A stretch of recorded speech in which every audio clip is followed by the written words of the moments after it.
Hey folks, Jimmy here, aka Pal Over Dead. Welcome back to the channel and welcome to the latest issue of Warhammer 40k Combat Patrol magazine. Now, as per usual with all these videos, if you like them, hit that like button, subscribe if you haven't subscribed already, and of course, drop me a comment down below. Love hearing back from you guys. It goes a massive way to helping out the channel too.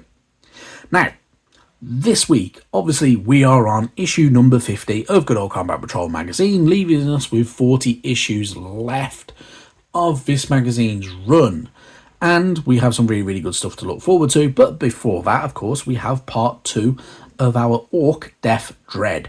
So, obviously, we had 2 sprues last week. This week, we have the other sprue. So, we have everything to make our Death Dread and make it look pretty kick-ass. We also obviously have the base for the guide now, so that's always a bonus. And yeah, pretty cool. I must admit, the Death Dread is one of the more unique, coolest and funkiest orc units. Definitely one that I enjoy, so I'm looking forward to building it, because I haven't built it yet, obviously. And I'll probably start that later on tonight. But really cool stuff. Happy days. Anyway. Obviously, last week we had the build guide, so this week we get the paint guide for the Death Dread. Obviously, you're going to want to start with the bad and black. Personally, spray paint. I've said it many times, probably too many times really. Spray paint is your friend.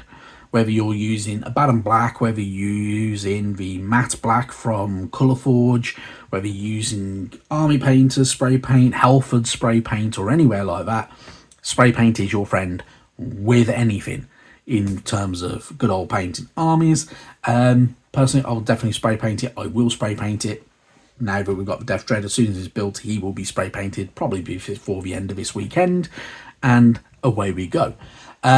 It's up to you though. Obviously, you're going to want, and I've said this probably too many times as well, you want the ideal paint temperature range for spray painting. So you want the temperature range of around about 20 to 22 degrees-ish. You don't really want it any colder than, say, 17 degrees. And you don't want it any hotter than probably about 24, 25 degrees. If it's too cool, the paint won't set and it will run. And it will take forever and it will look a bit gloopy and horrible, and yeah, it won't work very well. If it's too hot, the paint sets before it hits the mini and it will go very powdery and feel very chalky. Either way, you don't really want either of them results. You want a nice smooth finish and a nice clean application of paint from your spray can, and away you go. If you are going to spray paint it as well, and I know if you're not used to holding spray paints for a long time, it can be a little bit, crampy in your hands. You can get these spray gun trigger things from like Amazon and occasionally from B&M bargains. They're definitely worth picking up. Anyway, enough talk about spray paint. As per usual, we've gone into that topic, haven't we? So, anyway, spray paint out the way.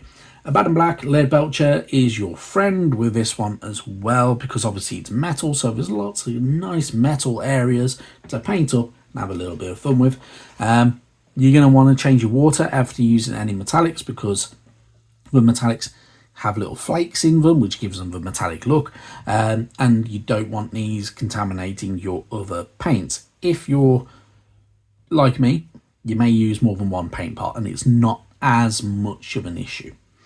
Then obviously you're going to want to paint up the face of it with, say, good old Corax White, a bit of Avalon Sunset, Mephiston Red for any cables, Wraithbone for any ivory areas. Norn Oil is also your good pal with this as well for all of the metallic areas.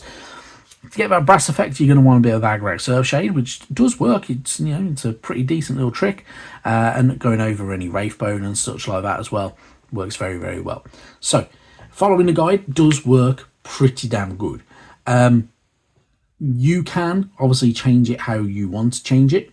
So if you want different coloured metal areas, if you want, I don't know, you want some brass in there, you want some bronze, you want some, even a little tiny bit of gold, you don't have to. I mean, I wouldn't probably normally do much in the way of gold with any orcs, but you can have a little bit of fun with it either way, and you can make the mini a little bit more your own, and also paint it up in a pretty cool, stunning way.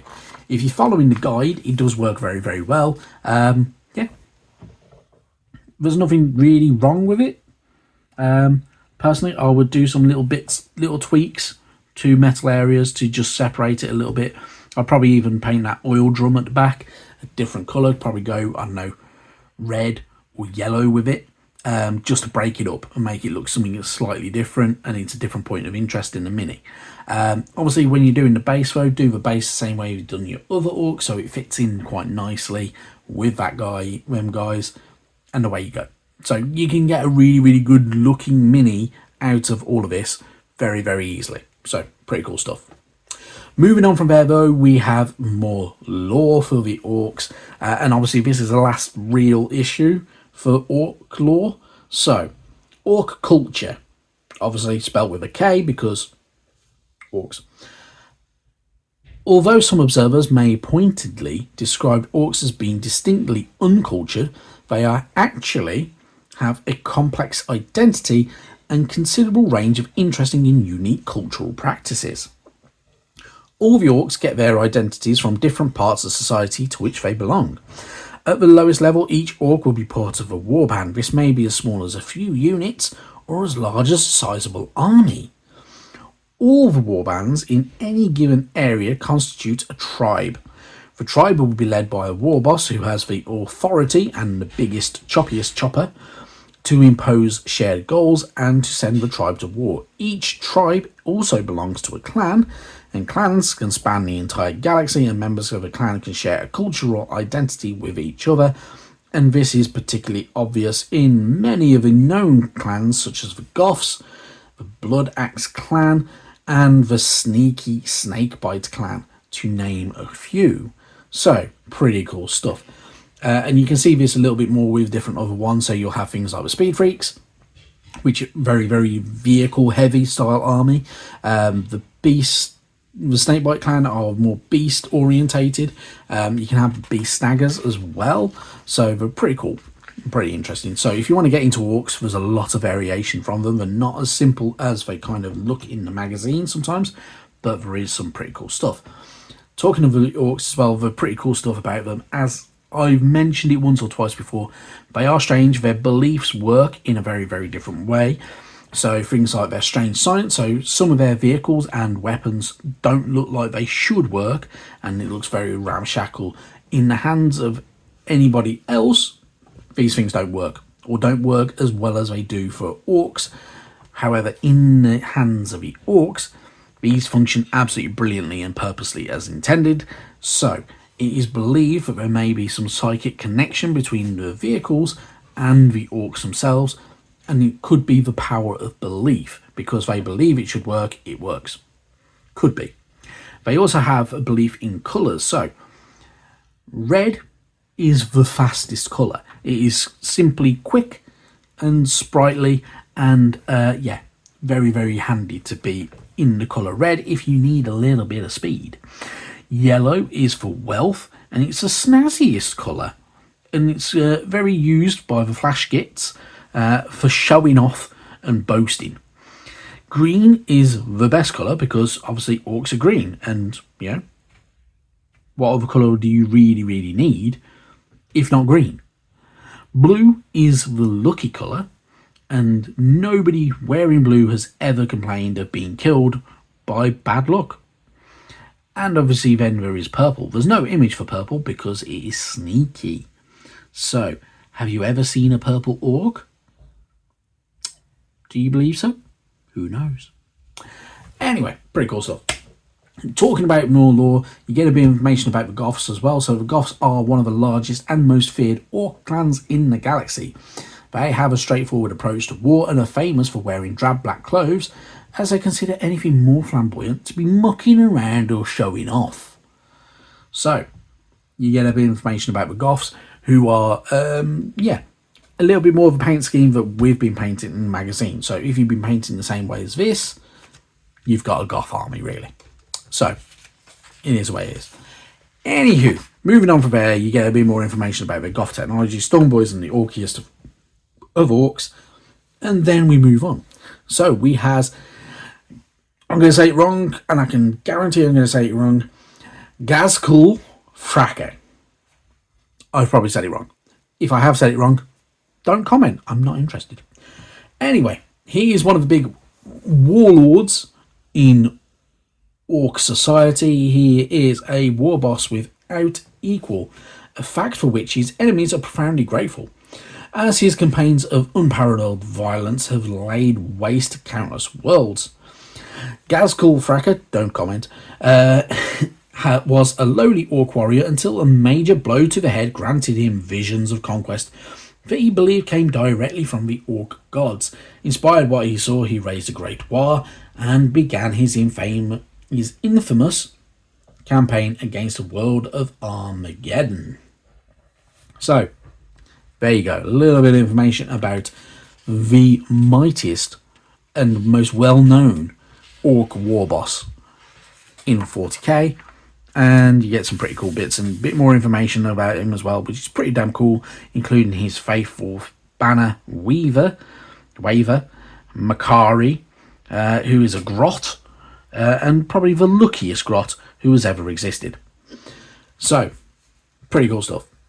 Then we move on, we get more of our fiction to carry on with the story, so we're going through carried on with that. Obviously it's very orc focused in this bit of the story. I must admit I am massively far behind on the fiction, so one day I might get around to reading it, one day I might not. Anyway, it is what it is, but pretty cool stuff. And you get a little bit of information here. Obviously we're heading towards the Leagues of Votan, so pretty cool stuff. Then, moving on, we get our play section, obviously giving us our combat patrol for our orcs. So, we're going to be using the War Boss in Mega Armor Boys, Deathcopters, and the Death Dread. So, 20 boys in total, 3 Deathcopters, 1 Death Dread, and the War Boss, giving us our entire good old combat patrol. So that's 25 minis. Pretty cool, pretty interesting. It does kind of point you in the direction of having certain weapons kind of as your selection for your boys. Yeah, works very well. It's a pretty cool combat patrol. I must admit I do quite like it. So yeah, happy days. And you get a nice little image of it all as well on the back. So that's what it'll look like at the end. Obviously, we have one more mini to come, which is the Boomdacker Snazwagon. We get that in a few weeks' time. I think it's round about the issue for 59, 60-ish, that kind of area. And it's one I must admit I'm looking forward to because I do really, really want the Boomdacker Snazwagon. It's pretty damn cool. Anyway, moving on from there. Obviously, we have our play as well, so our scenario 31. Something stompy comes this way. Or this way comes, should I say. Using your battle mat, obviously set it up as you normally do. You get your Death Dread, and it is literally going ahead with just itself against the opponent. And yeah, you get to have a little bit of fun. So you can do it as a wave assault, so you can use all of those kind of bumping through. And yeah, you can have a bit of fun with it. So pretty cool stuff. It does have multiple weapons on the Death Dread as well. So obviously you're going to want your card or your data sheet. And away you go. Pretty cool stuff. Have a bit of fun with it. Yeah, just enjoyable. And obviously you get to say whether you've been victorious or defeated with your Death Dread. And obviously then you can replay it and try your luck again, which is always good fun. Then, obviously, moving on. Next week is a paint issue. So, issue 51, yeah. Pink Horror and Pallid Witch Flesh, both fairly decent paints, in all honesty. I must admit, Pallid Witch Flesh, I did need another pot of it, so I'm glad we're getting a pot next week. Pink Horror, I think I've got about 3 pots from it, and I don't think I need it at the moment. But it will come in handy. Issue 52 is the beginning of the Leagues of Votan, and we get a Carl. This does make 1 or 2 minis, so you can make it as Carl and you can make it as the name Utar the Destined, if I remember rightly his name is. I may have completely butchered that name as well, or forgotten it all entirely. I must admit, I like that mini. I already have that mini because I bought the Leagues of Votan army box when that first came out, which, in all honesty, that army box is essentially the combat patrol. but also came with the good old codex. I like it. It's a really cool mini. So, and there are some really good old Leagues of Votann minis. There's some new ones which are really cool. Some of the vehicles are really good. So like the Sagittor or the Hecaton Land Fortress, really cool minis. And you can have Grimnir as well, who is their Psyker unit. But yeah, really good stuff. Happy days. Before we go, there will be another video this week. Hopefully tomorrow. If not tomorrow, it might be Friday. We have some news. So we will discuss that very soon. But for now, thank you very much for watching. And yeah, I will see you very soon. Bye-bye then.